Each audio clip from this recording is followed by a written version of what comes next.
Assalamualaikum warahmatullahi wabarakatuh. Alhamdulillah allazi arsala rasulahu bil huda wa dinil haqq liyuzhiru ala dini kulli walau karihal musyrikun.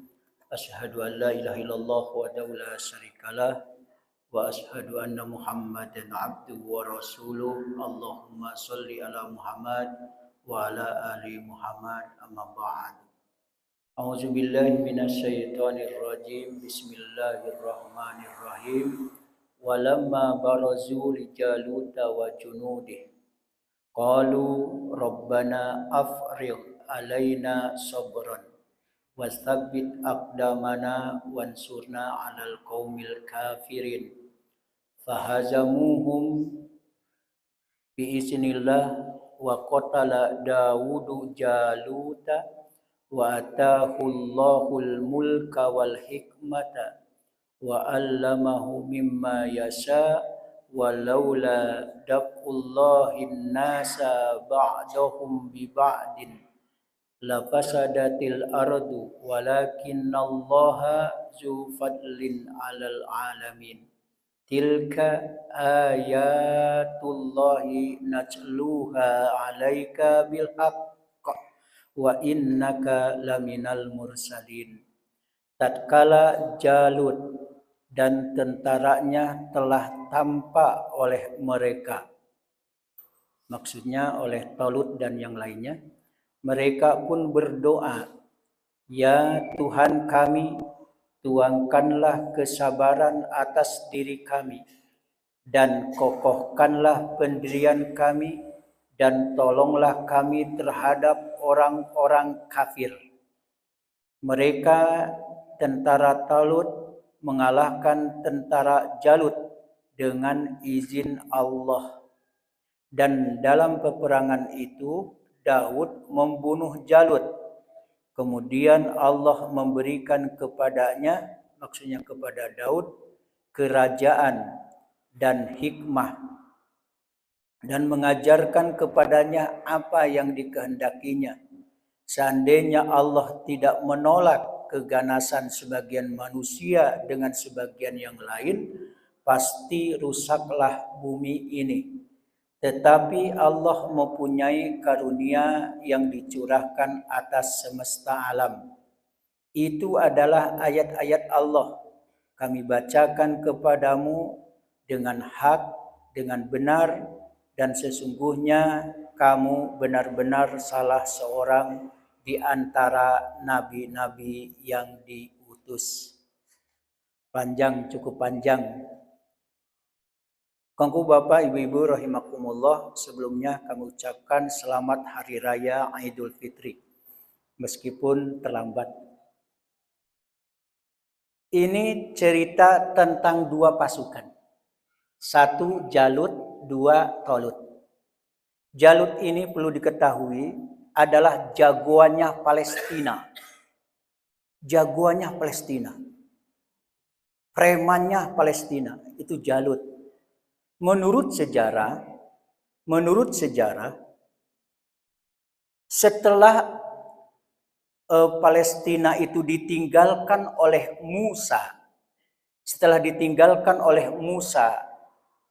ya, maka Palestina di mana di sana ada Bani Israel sepeninggal Musa, menurut sejarah kurang lebih 356 tahun kosong kenabian. Ya, 356 tahun kosong kenabian. Itu pada zaman Bani Israel sepeninggal Nabi Musa. Musa kan raja, Musa nabi. Nah, kosonglah ya, kerajaan, kosonglah kenabian 356 tahun menurut sejarah. Nah, sekarang ternyata dari sepeninggal itu timbullah ada raja, ada nabi. Raja siapa? Jalut. Nabi siapa? Samuel. Sekali lagi, raja Jalut. Nabi Samuel. menyambung cerita yang sebelumnya yang kita sampaikan.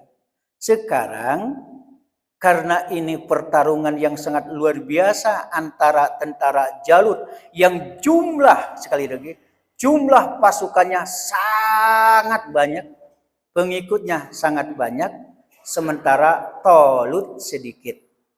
Untunglah ada Daud. Nah, itu. Untung ada Daud. Jambarak ini. Alun lay. Itu. Praktisnya jawab alun lay. Siap. Nah, di dalam tafsir yang disebarkan di sini dalam buletin, ketika tentara yang beriman berjumlah sedikit di bawah pimpinan Talut itu ya berhadap-hadapan dengan bala tentara Jalut. Jalut itu siapa? Preman, jagoan Palestina. Ada yang baru datang, kalau masih ada buletin silakan. Silakan Pak, masuk Pak. Kita sholat. Nah, jumlahnya sangat besar tentara Jalut itu.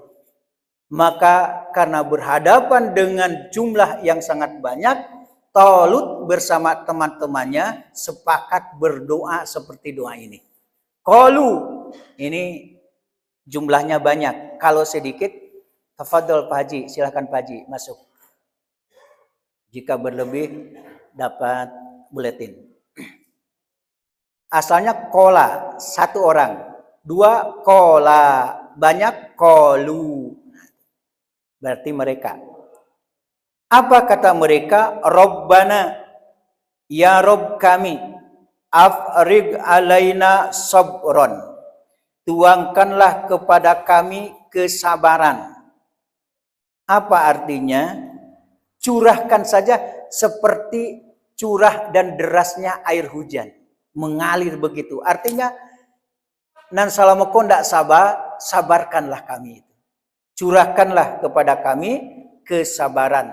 Tapi kesabaran bukan sabar versi kami, tapi di sisimu. Kalau sabar versi ibu-ibu, sabar. Nah gitu kan, beda kan? Sambil menahan. Nah, kalau sabarnya di sisimu, insya Allah. Kemudian, wastabbit aqdamana, dan kokohkanlah pendirian kami. Karena terkadang pikiran ini bolak-balik kan. Nah, minta dikokohkan pikiran kami, pendirian kami dalam menghadapi musuh-musuh kami. Jauhkanlah kami, ya, jauhkanlah kami dari sifat, kalau dalam tafsirnya, ya, jauhkanlah dari sifat pengecut dan lemah. Kokohkan. Wansurna, tidak cukup sabar, tidak cukup dikokohkan pendirian kami, tetapi wansurna alal qaumil kafirin, dan tolonglah kami terhadap orang-orang kafir. Siapa waktu itu? Adalah Jalut dan tentaranya, pasukannya dan teman-temannya. Kemudian di ayat yang ke-251 Al-Baqarah, fahazamuhum biiznillah. Mereka tentara Talut dapat mengalahkan tentara Jalut dengan izin Allah. Apa yang dimaksud dengan ayat ini? Mereka dapat mengalahkan dan menaklukkan musuh berkat pertolongan Allah yang diturunkan kepada mereka. Maka ujung doa tadi apa? Wansurna. Wansurna. Tolonglah kami alal qaumil kafirin. Dibuktikan oleh Allah. Fahazamuhum biiznillah. Mereka tentara Talut mengalahkan tentara Jalut dengan izin Allah. Yang dimaksud, kalahlah tentara Jalut, ya, beserta pasukannya, dapat ditaklukkan, dan ini semuanya tiada lain tiada bukan pertolongan Allah yang diberikan kepada Talut dan orang-orang yang beriman. Wa qatala Daudu Jaluta, dan dalam peperangan itu Daud membunuh Jalut. Menurut riwayat, Daud itu usianya 9 tahun. Kalau tiba dia awak kira-kira 9 tahun, zaman tahun 70-an sajalah awak masih ketek misalnya kan. Kira-kira 9 tahun mungkin masih kekanak-kanakan. Ya, kalau 9 tahun zaman sekarang main HP karajo. Nah, Daud menurut riwayat dia mampu membunuh Jalut dalam usia yang masih relatif kecil. Ya, ada cerita-cerita sebagian tidak bisa dipegang, Israiliyat, ya cerita-cerita dongeng-dongeng bohong. Sebagian lagi ada yang masih bisa dijadikan hujah, argumen, yaitu dengan ketepel katanya. Jadi pas pakai ketepel, batu itu mengenai kepala Jalut. Mati si Jalut tadi. Ya, mati. Nah itulah fahazamuhum biiznillah wa qatala Daudu Jaluta. Disebutkan dalam kisah, di sini ada juga namanya dengan ketepel, ya. Saya terjemahkan ini ya, dan diambil tafsir Ibnu Katsir. Jadi itu yang banyak dipegang. Ya. Ini yang bisa dipegang, meskipun tentu tidak semua kisah Israiliyat itu juga didustai oleh kita. Ya. Tapi ada yang benar, ada yang salah. Menurut kisah katanya, kata Talut, Daud, kalau kamu membantu kami, ya, nanti akan aku serahkan kepadamu anak perempuannya. Ya. Kemudian nanti ada kekayaan, ada simpanan dan lain sebagainya. Pokoknya dijanjikan untuk Daud. Ternyata Talut memang memenuhi janjinya setelah Jalut itu mati. Kalau dalam tafsir Al-Munir Wahbah Az-Zuhaili yang terbaru bahkan diberikan fasilitas mewah ya Daud tadi. Makanya ketika kerajaan dipegang oleh Jalut, Nabi Samuel, maka janjinya apa? Selain keluarganya, kekayaannya, ternyata Allah anugerahi wa atahullahul mulka wal hikmah. Kok jarih dari Daud itu wa atahullahul mulka wal hikmah. Kemudian Allah memberikan kepadanya kerajaan, pemerintahan, kekuasaan. Jadi diangkatlah siapa Daud itu menjadi raja, dia menjadi presiden di pemerintahan. Tidak cukup itu, wal hikmah. Juga dikasih hikmah. Apa tuh hikmah? Kenabian, menggantikan Samuel. Jadi kalau Daud dapat 2, kalau sebelumnya ya rajo jo nabi bebedo orangnya. Nah setelah Jalut tumbang, nabi iyo, raja iyo. Nah, itulah Daud. Kanggo Bapak, Ibu rahimakumullah, kita lanjutkan. Wa 'allamahu mimma yasha, dan mengajarkan kepadanya apa yang dikehendakinya.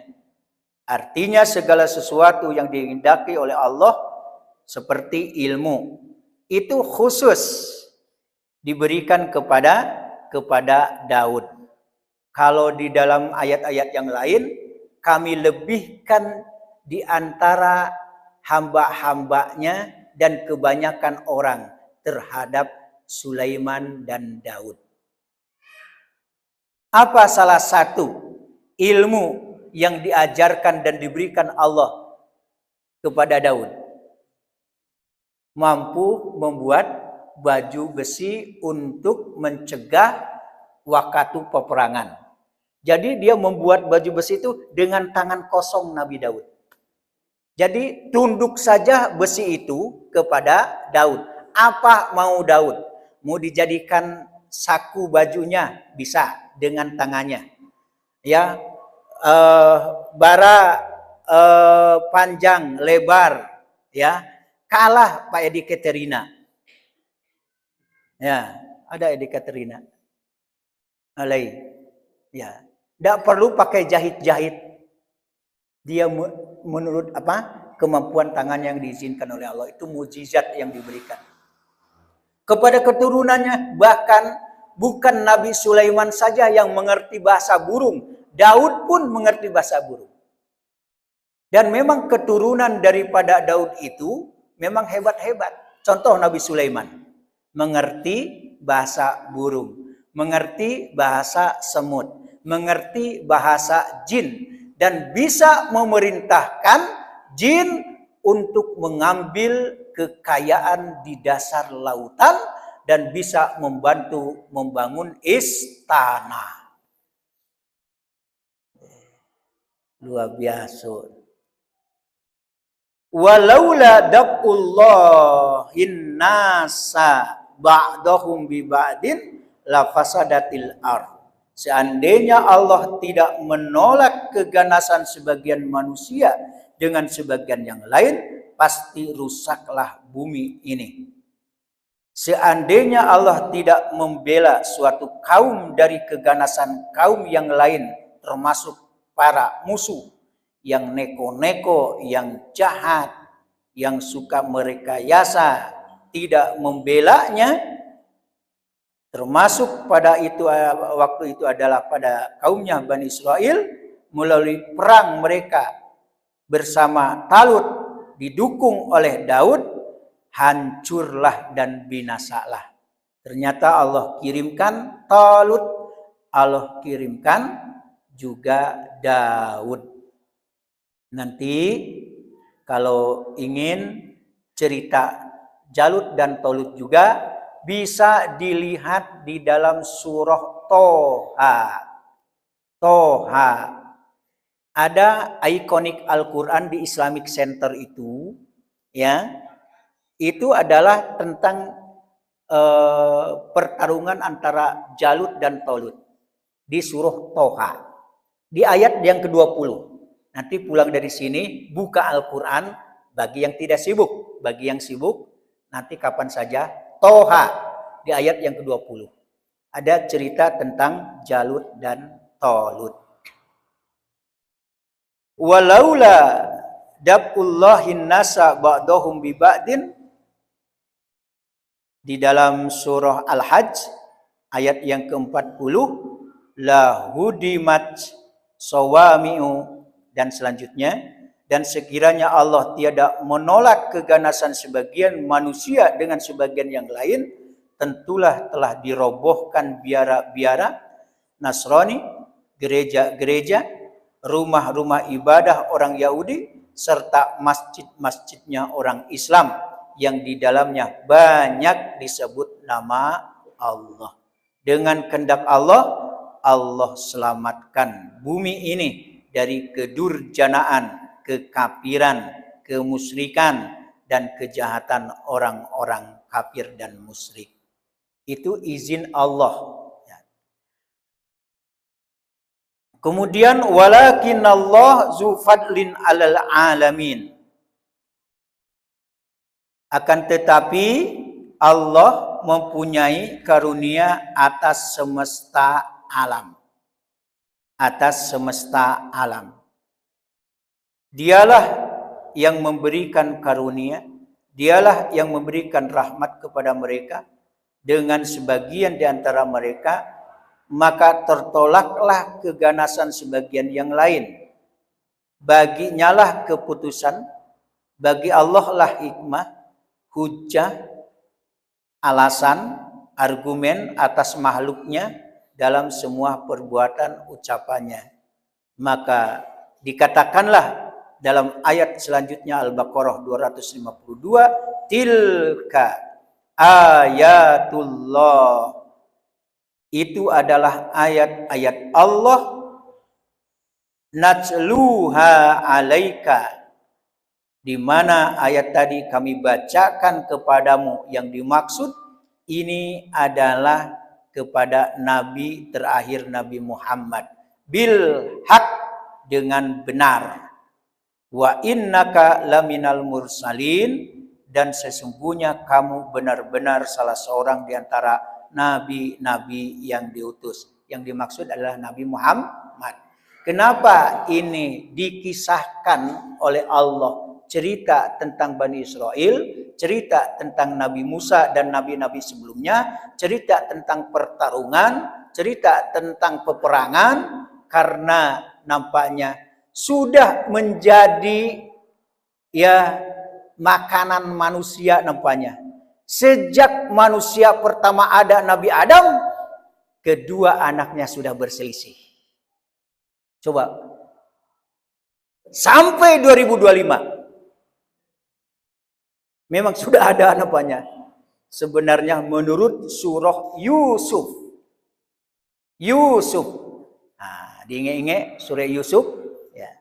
Ayat yang ke-111. Sekali lagi Yusuf 111. Ternyata kisah cerita itu adalah pelajaran bagi orang-orang yang berakal. Jadi orang yang berakal itu akan mengambil pelajaran dari kisah-kisah sebelumnya. Kalau ongeh ko akibatnya. Kalau sombong kau pantang kalintean akibatnya. Lah aduh dari sisu lah aduh sebenarnya. Nah. Sakitele ya nak. Lah sudah. Lalu mana lagi? Yaitu ayat-ayat Allah yang kami ceritakan kepadamu, yang memerintahkan perihal orang-orang yang telah kami sebutkan di dalamnya. Itu merupakan perkara yang benar, yakni kejadian yang sesungguhnya dan sesuai dengan apa yang ada di dalam isi kitab kaum Bani Israel, dan telah diketahui oleh semua ulama mereka, sampailah kepada Nabi Muhammad, sampailah kepada masyarakat Padang Panjang terkhusus Silaing. Wa innaka, dan sesungguhnya kamu hai Muhammad laminal mursalin, yaitu termasuk dan benar seorang antara nabi-nabi al-mursalin. Mursal itu apa? Yang diutus. Kalau mursil yang mengutus, kalau mursal yang diutus. Ya, dari sekian banyak nabi-nabi yang diutus, mursalin namanya. Mursalin. Makanya ada pensiunan guru di SMA 2 Padang Panjang yang sekampung Joambo di Kapur 9, namanya Pak Mursal. Guru matematik, berarti bapak yang diutus. Mursal namanya. Ya. Nah, ungkapan ayat ini mengandung makna pengukuhan, penegasan, penguatan, dan mengandung sumpah qasam, laminal mursalin. Ya, bahwa Nabi Muhammad adalah benar-benar sebagai nabi yang diutus terakhir. Saya kutip di dalam tadi mencoret-coret nih. Ternyata di balik doa yang dahsyat tadi, mohon ini dihafal meskipun tidak ada ujiannya. Doa yang Rabbana afrigh alaina, yang itu tuh. Rabbana afrigh alaina sabron watsabbit aqdamana wansurna alal qaumil kafirin.